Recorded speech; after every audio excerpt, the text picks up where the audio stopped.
Good morning, Ma'am and Pattern Case, you are Tilda, your student nurse from Pologon College. For verification lang po, Ma'am, may I ask for your name? My name is Carol Alcio Artilia. Birthday, Ma'am. February 10, 2006. Age? 19 years old. Okay, so now I'll be performing a musculoskeletal assessment to check how your muscles, bones, and joints are functioning. It won't be painful po, but I'll just need your cooperation. Is that okay, Ma'am? Yes, ma'am. I'm just gonna wash my hands.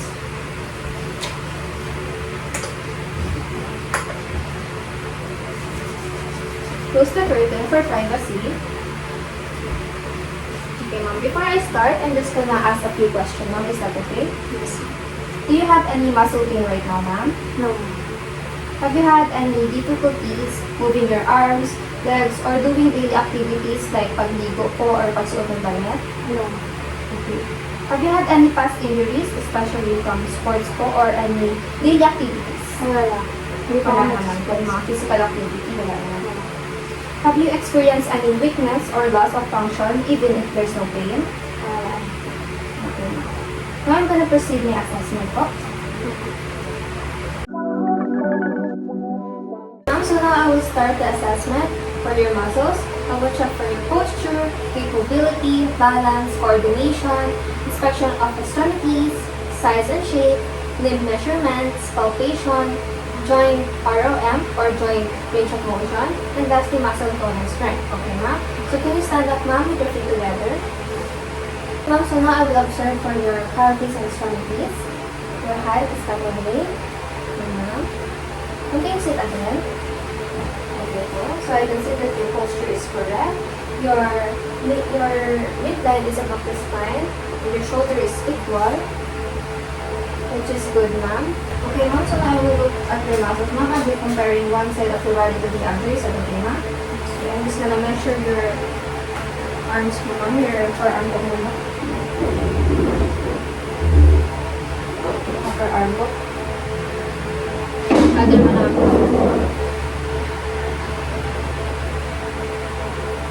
Your thighs po, ma'am.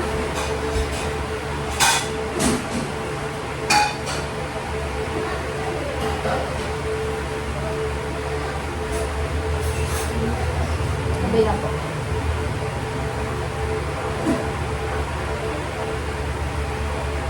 So now I will check for your gait mobility. Can you stand up po? Okay, ma'am. Can you walk like this, ma'am? And then balik na lang po kayo. Like this. Okay, ma'am. Tip toe po, ma'am, for balance. Tip toe. Balik po kayo. Heel to toe naman po, ma'am. Heel to toe. Balik po. Let's go. And then walk backwards po, ma'am. Backwards po, nakatalikod. Okay, ma'am. I will just perform the reverse test po. Can you put your arms straight forward, ma'am? Okay, ma'am. Can you close your hands? Open. Okay, ma'am. So you can sit na po. So now I'll be assessing for your coordination, ma'am. Can you tap your hands po, ma'am, alternately po? Okay, so now, can you perform the finger to thumb opposition, ma'am? Can you do it more faster po? Okay, so now I will palpate for your muscles po. Let me just palpate, ma'am. Check if there are any abnormalities po. And also, I will just check for your muscle strength. I will just compare lang po, ma'am. Dito. Dito. Okay po. Okay, so for muscle assessment po, upon observation, I can see that your muscle size and symmetry is equal on both sides po. There are no signs of atrophy. When we say atrophy po, ito po yung muscle shrinking. And yung hypertrophy naman po, ito yung muscle enlargement. Wala din po akong nakikita uneven size, which is a good sign po. For muscle movement naman po, there are no involuntary movements, like tremors po, yung rhythmic shaking, and yung fasciculation naman po, yung tiny brief muscle twitches. For muscle tone at rest naman po, it is firm, relaxed muscles po. There are no flaccidity. Yung flaccidity po, yung deep soft muscle, and no rigidity, yung constant resistant to movement. Yung muscle tone with movement naman po, it is smooth and coordinated motion. There are no signs of jerky or uncoordinated movements. And lastly po, for muscle strength, It is equal and full strength bilaterally, 5/5. There are no weakness or paralysis or reduced power, and wala din pong signs ng paralysis or yung complete loss of movement po, which is a good sign naman po. Okay, can you stand up, ma'am? Put your hair in front po, ma'am. Can you turn up po, ma'am? I will just palpate for your spine, ma'am. Relax lang po. Are you feeling comfortable, ma'am? Yes, ma'am. Assuming that I am inspecting the scapula and the alignment of the spine of the patient. Okay. Can you try to reach your foot mo, ma'am? Can you bend po, ma'am? Yes po. Bend po. Pati po yung ulo. Sabi niyo.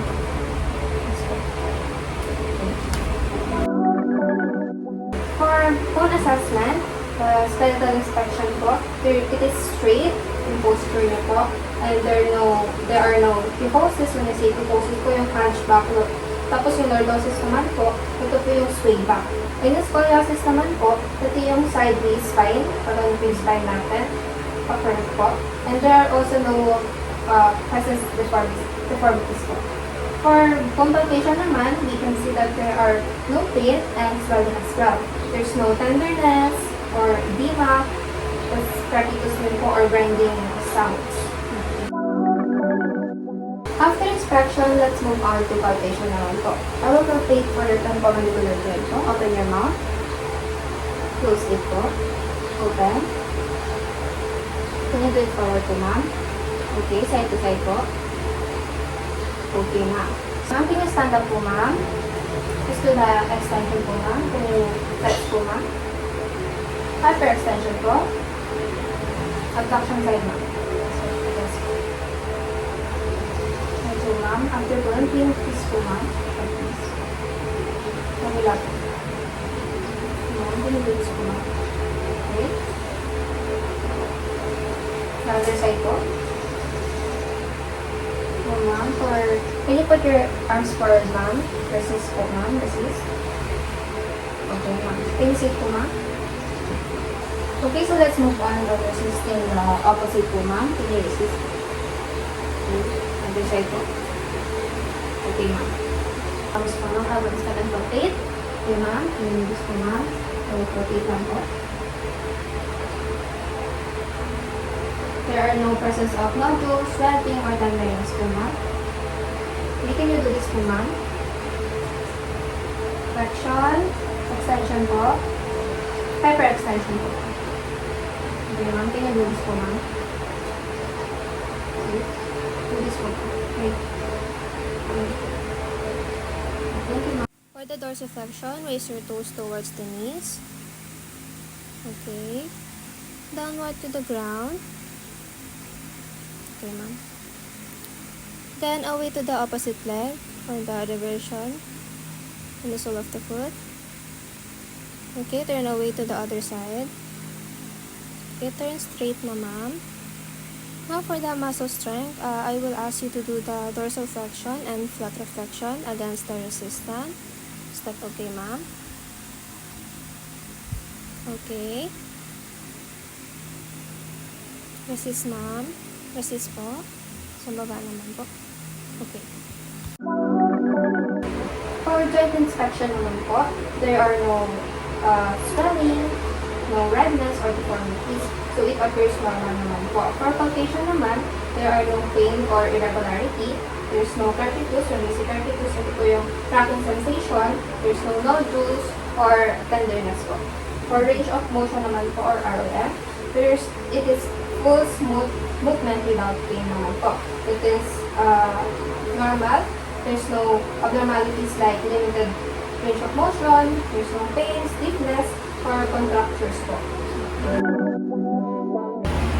Okay, ma'am, thank you for your cooperation. I'll document all the findings in your record now. If you have any question or feel discomfort later po, please let me know. Okay, ma'am? Thank you po. Sige po.